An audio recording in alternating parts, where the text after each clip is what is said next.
Olá, alunos da Escola de Teologia Livre, como é que vocês estão? Tudo bem?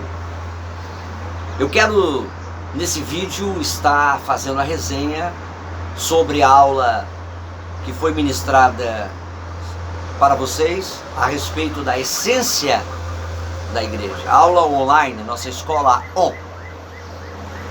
E através desse vídeo dá para vocês terem um pouquinho do que nós falamos ontem. Bom, nós, para tratar da essência da igreja, a gente tem que procurar o Gênesis, ou seja, o início, a origem da igreja. Porque na primeira citação que vocês aprenderam, quando Jesus cita, está no Evangelho de Mateus, que é o relato de Mateus sobre Jesus falando a respeito da revelação que Pedro teve quando foi para Cesareia de Filipe, e chegou lá e teve essa revelação: tu és o Cristo. Ele fala, tu és ungido. Jesus falou, não foi carne nem sangue, mas foi o Pai que está no céu que te revelou. E aí já larga logo em cima, tu és pedra, tu és Pedro, e sobre essa pedra, que era Jesus, edificarei a minha igreja. Aí surge pela primeira vez o relato da palavra igreja, que é uma palavra grega, palavra grega que determina assembleia. A palavra igreja não é uma palavra hebraica nem aramaica, é uma palavra de origem grega, porque os gregos se reuniam em assembleia para discutirem sobre tudo, sobre a igreja, sobre a cidade, a polis, sobre a existência da vida, porque as coisas aconteciam, o andamento da vida, da política. Então os gregos discutiam tudo, e aí sai essa palavra sobre a junção de grupo, que era um grupo a qual iria trabalhar sobre o posicionamento da igreja. Então o que acontece? Por que Jesus ele larga essa palavra sobre igreja? Você vê que Jesus ele não cria nenhuma institucionalização, ele não monta nada sobre uma questão religiosa específica, porque ele poderia ter feito uma coisa mais aqui, dentro do mesmo ensaio da formatação de Israel, quando Moisés recebe a revelação, que ali logo ele formata o culto. Primeiro ele traz quem era Deus, quais eram os requisitos que Deus queria que aquele povo vivesse, e logo em seguida o culto. Então ele traz a formatação de culto. Jesus não trouxe a formatação de culto. Jesus não trouxe a formatação. Tanto que Nicodemos ficou meio desorientado, porque ele era um cara altamente acadêmico para a época. Ele perguntou, peraí, eu quero fazer esse processo que você está falando aí, desse reino que está chegando e tal, papapá. Como é que funciona isso? Como é que eu faço para entrar e funcionar? Então, para entrar você tem que nascer de novo. Já tomou um tapa, Poxa, eu já conheço tantas partes filosóficas, teorias filosóficas. Com certeza Nicodemos já devia ter ouvido falar sobre Platão, porque ele é antecessor a Jesus. Sócrates também, 300 anos antes. E aí Jesus larga a pérola sobre Nicodemos. Você quer saber como é que funciona? Funciona como um vento. Você sabe o que você sente, mas você não sabe para onde vai nem para onde vem. Aí deu outra para eles, dizendo assim, olha, você não tem como eu dar para você o traçado, porque vai ser segundo a orientação do Espírito. Então aí você vê uma coisa fantástica, que o primeiro pontapé da igreja. Jesus está dizendo, olha, eu vou formatar sobre a minha pessoa. A igreja será formada sobre esse grupo de pessoas, esse grupo que vai se levantar, esse grupo que vai usar o meu nome, vai estar sobre o meu fundamento, sobre aquilo que eu falei, tudo que eu falei, certo? Então, ficou aquela coisa no ar, Porque você não vê mais relato desse nome em Marcos, você não vê relato em Lucas, você não vê relato em João. Aí vem Atos dos Apóstolos, que mostra o quê? Que mostra a mudança, ou seja, o processo de transição, que para mim foi um dos processos mais complexos que teve. Como é que você vai mudar um culturalismo? Como é que você vai tirar da mente a cultura, né, que está entranhada, poxa, uma cultura que era milenar, gente, milenar, que estava entranhada na cabeça deles, para falar assim, ó, vai ter que mudar. Então Lucas, ele faz isso de uma forma muito excepcional, né? Tanto que Lucas acompanhou acompanhou Paulo na sua caminhada, na sua trajetória, e Paulo defendeu muito Lucas, porque ele era um gentil. Lucas não tinha passado pela circuncisão, não tinha circuncidado. Poxa, isso era terrível. Você vê os pais da igreja, ou seja, os apóstolos antigos, aqueles que andaram com Jesus, né, eles questionaram. Paulo teve inúmeros problemas por causa de Lucas. Paulo não deixou, olha só que coisa, Paulo entrou na frente para vocês, não vão circuncidar Lucas, porque a circuncisão de Lucas é no coração. Paulo entendia que esse negócio de proselitismo, cara, ia voltar para o judaísmo. Olha só aqui, e eu estou falando de um cara que era altamente judeu, hein? Um cara que era fariseu, ele tinha o pensamento paulino, o pensamento de Paulo anterior, ou de Saulo, era um cara altamente voltado às suas origens, né? Que era muito fundamentalista. E o cara já se desprende de tudo, ele larga tudo. É importante isso demais, né? Porque não é fácil você se desprender de um pensamento, de um comportamento, de uma coisa que vem desde a sua infância, vem pelos seus pais, seus avós. É muito complexo, muito complexo. E aí Lucas faz essa narrativa. Então a narrativa de Atos, que é o Gênesis da igreja, não é uma narrativa onde você pode falar assim, esse é o modelo que eu vou implantar hoje, empregar hoje. Não funciona.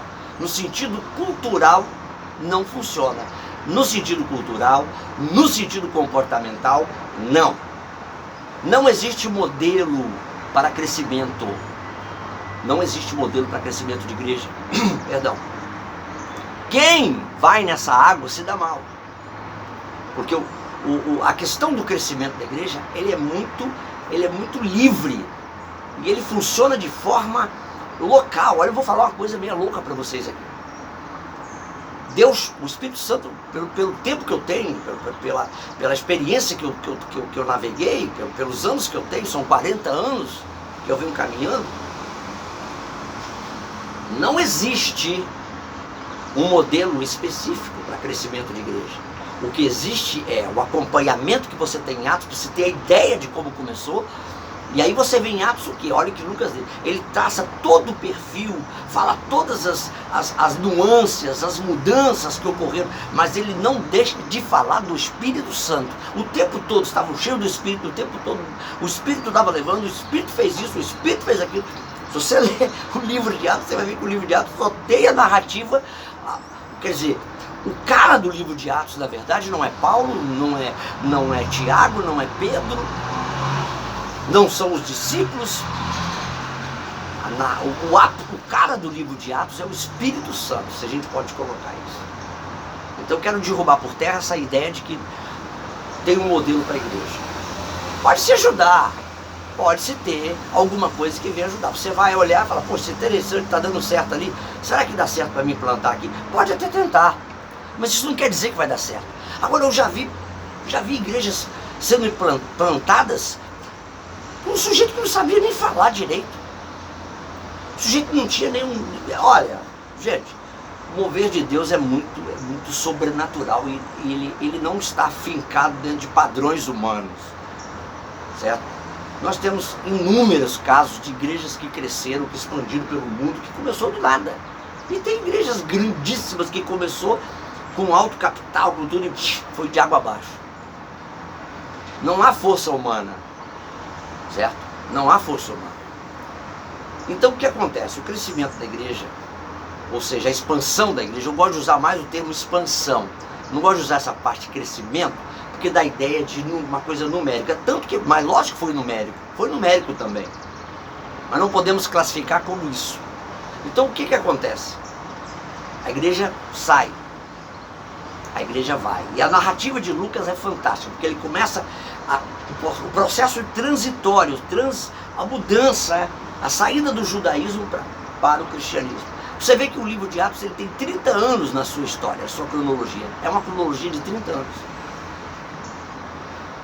E o termo cristão, a palavra cristão, o título cristão, só foi dado à igreja 20 anos depois, lá em Antioquia. 20 anos depois. Então lá em Antioquia que eles começaram a se chamar 20 anos depois. Então as coisas não aconteceram tão rápidas, não. Levaram-se tempo. Então Lucas pontuou o livro de Atos de uma forma excepcional. Então, mas como é que foi essa pontuação? Ele dá o processo dos discípulos ainda escolhendo, no capítulo 1, quem seria o sucessor de Judas. E eles usaram o quê? Eles foram lá para o Velho Testamento, Urim e Tumim. Natural. Olha, você vê, veio o Pentecoste, houve aquele rebuliço todo, eles foram no cenáculo, falaram em línguas estrangeiras, estranhas, aquela coisa toda, vários povos que estavam reunidos, porque era o Pentecoste, era uma festa judaica, os 50 dias, o que acontece? E eles entenderam o que eles estavam falando. Então, para nós pegarmos o negócio, Pedro vai se levanta, o povo não entendeu nada que aquele barulho em cima do terraço, que era um terraço, o cenáculo era um terraço. E Pedro vai e fala, olha, o que está acontecendo agora não é normal, não é uma coisa comum que você vai. Não, isso foi escrito pelo profeta Joel, ele traz o Velho Testamento. E ele faz uma pregação poderosa. Mais de 3.000 pessoas se converteram e foram batizadas naquele dia. Está aqui em Atos relatado. Então Atos 2 é um pontapé com a explosão que veio do revestimento de poder sobre a vida da igreja. O que nós podemos entender com isso? Lógico, o sinal que o começo da igreja, a gênese da igreja, você inicia como igreja, você tem que iniciar com a explosão do Espírito Santo. Você tem que ter com revestimento. É lógico que os históricos, os reformados históricos não vão muito nessa onda, nessa água. Certo? Mas é bíblico, está aqui. Não quer dizer que o Pentecostes vai acontecer hoje. Quer dizer que eu vou ficar reunido 20 dias, 10 dias, 8 dias, 5 dias num lugar. Certo? E ali vai vir sobre mim. Não. Isso não quer dizer. Mas quer dizer que eu tenho que ser revestido. Certo? Mas logo em seguida no capítulo 3 de Atos, você vê que até o capítulo 7 de Atos, você vai ver fatores interessantes. Pedro e João sobem para o templo para orar. E naquela passagem da Porta Formosa, você sabe, eles encontram um paralítico e Pedro dá aquela palavra linda dizendo, não tenho ouro nem prata, mas o que eu tenho te dou, levanta e anda. O cara levantou e andou. A partir daí começa a perseguição. Por quê? Porque os principais dos sacerdotes, os caras que eram o sumo sacerdote, né, falaram assim, ih, rapaz, está começando os discípulos do cara aí, ó, que dizia que era o Messias, estão levantando pessoas paralíticas aí. Aí começou a perseguição mesmo, ferrenha, certo? Mas o que nós entendemos? Nós entendemos, eu fiz uma pontuação, que eu quero ser breve aqui, porque para você dar tempo de você assistir esse vídeo. Primeiro, a partir daí começa a perseguição, e aí foi obrigado que os discípulos de Cristo, os discípulos do homem do caminho, saíssem de Jerusalém. Como Jesus disse, sai de Jerusalém pela Judéia até os fins da terra. E ali foi uma maneira de empurrar para fora. Eles saíram, foram embora. O Evangelho está sendo pregado, espalhado pela Ásia Menor, espalhado pelo Egito, espalhado pela Europa, para tudo quanto é lugar. Certo? E nisso, a igreja começa a se consolidar, a ter a ideia de que como Cristo falava tinha que acontecer. Certo? Então nós ficamos aqui, nós temos três pontos importantes. A destruição, depois disso, a destruição do templo no ano 70 foi importantíssima. A destruição do templo. A destruição do templo foi importantíssima. Por quê? Porque tirou do judeu aquela ideia de que não tinha que ser feito lá dentro do templo, e tirou do cristão a ideia de que tinha que voltar ao templo. Acabou. Certo? E aí acontece a diáspora, quer dizer, a saída mesmo avassaladora de todo judeu da Palestina, somente Jerusalém. Certo? No ano 70. Mas a igreja foi muito encharcada por uma questão herética, que era o que, queridos? Como a igreja sai da Palestina e ela vai para a Europa, ela encontra um território lá amplo, fértil, mas encontra um território cheio de ideologias e cheio de filosofia, porque a filosofia era e foi impregnada, apesar do Império Romano ser forte, mas a ideia helênica, a ideia dos gregos, do pensamento filosófico, era grande lá dentro. Então o que acontece? Eles, né, colocavam o gnosticismo. O que é gnose? É conhecimento. Ismo é parte da religião, quer dizer, a religião do conhecimento. Então eles pegaram Cristo e tiraram Cristo do Filho de Deus, a essência do Filho de Deus, e transformaram Cristo como um ser iluminado do conhecimento, que ia trazer um conhecimento poderoso para o homem. Isso permeou na igreja no primeiro século. Foi uma dificuldade para Paulo, foi uma dificuldade para Pedro, foi uma dificuldade para Tiago, foi uma dificuldade para João. Todos eles relatam sobre isso em suas cartas, em suas epístolas. Mas no ano 250 surge Eusébio de Cesareia, que era um bispo da igreja, já lutando lá na Cesareia, na Palestina.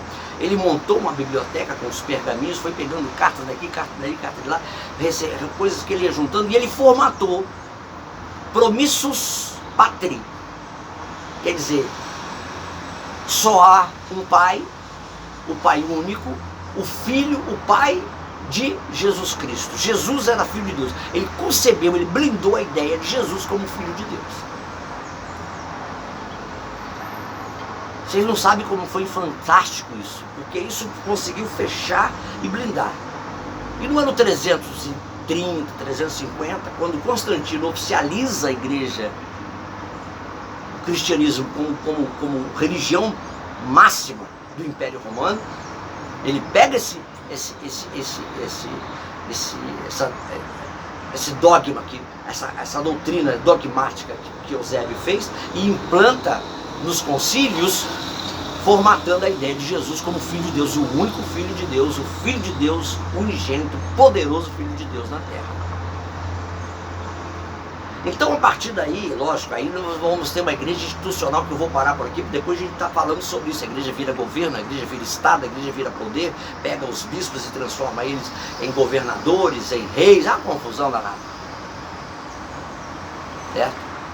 Mas aqui nós temos 3 pontos que eu quero encerrar esse vídeo, que é Atos 2,42, que é a essência da igreja também. E perseveravam na doutrina dos apóstolos, o didaquê. O didaquê é a doutrina, que é o ensinamento do fundamento, ou seja, aquilo que Jesus ensinou. Os apóstolos continuaram: perdão, o amor, a salvação, o reino, a graça, certo? Tudo isso que ele ensinou era o didaquê que os discípulos ensinaram, porque não tinha Bíblia, não tinha formatação de livro, não existia literatura, não existia nada. Era só isso. Então, o fundamento era isso. Segundo, na comunhão, eles cresciam e perseveravam na doutrina dos apóstolos. Na comunhão, que é a koinonia, ou seja, o ajuntamento, a unidade de estar juntos, de estar ligados, eles estavam sempre juntos. Essa é a essência da igreja. Você está separado, está me assistindo pelo vídeo, mas estamos unidos em Cristo, estamos unidos no corpo. Eles estavam sempre juntos. No partir do pão, não é essa liturgia que é hoje, é lá eles sentavam para comer mesmo, era uma janta, era um almoço, lá eles partiam o pão e tomavam o cálice. Era normal isso. Mas a essência não mudou. A gente pega o pãozinho, pega o cálicezinho, toma, porque não há como você fazer isso hoje, gente. A cultura deles era lá, nossa cultura é diferente. Como é que você vai pegar, levar o pão para dentro de casa para comer na casa dos outros, aquela confusão toda, gente comendo e partindo o pão? Não, nós temos que pegar a essência do negócio. A essência deles era assim, quando eles partiam o pão, sabiam que Jesus estava partindo o pão com eles ali, que havia um propósito no partir do pão, que era a questão da vida da igreja, que era Jesus inserido na vida da igreja. Era inserido nessa vida, nesse contexto. E nós temos hoje a mesma coisa. A mesma coisa.